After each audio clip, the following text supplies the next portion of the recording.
ምስክር ያሰልመሃል አንተን አቦ አይደል?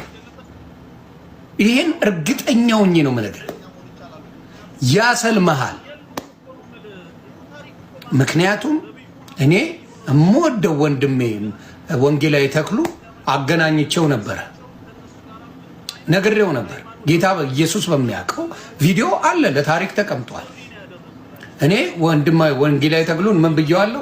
ወንድሜ ስለ እስልምና ብዙ ማወቅ አለብህ። ስለ እስልምና ካላወቅ ምን ትሆናለህ? ተው ይጎዳል። ምንም ችግር የለውም ማለት ተው። አንተ ወንጌል ልታክ ትችላለህ። ሰውየው ግን ሙሉ መሳሪያ ነው ያለው። ምንን ያውቃል? መጽሐፍ ቅዱስ ያውቃል፣ ቁርአን ያውቃል። ሁለቱንም ስለሚያውቅ ተው ያንጠባጥባል አልኩት። በፍጹም ማለት እሺ ግባ ተባለ። ይኸው ነፍሴ ጌታ ኢየሱስ ምስክሬ ነው የምለው። ጨምቆ እንደ ፎጣ አድርጎ ጨምቆ አጥቦ አለቅልቆ አስጥቶ አድርቆ ነው ያስገባው። ምንም ሊገናኙ አልቻለም። ለምን? አቦ አይደር እየጠቀሰ እዚህ ጋር ያመጣዋል፣ እዚህ ጋር ወስደዋል፣ እዛ ጋር ወስደዋል። ውጭ ብርብር አድርጎት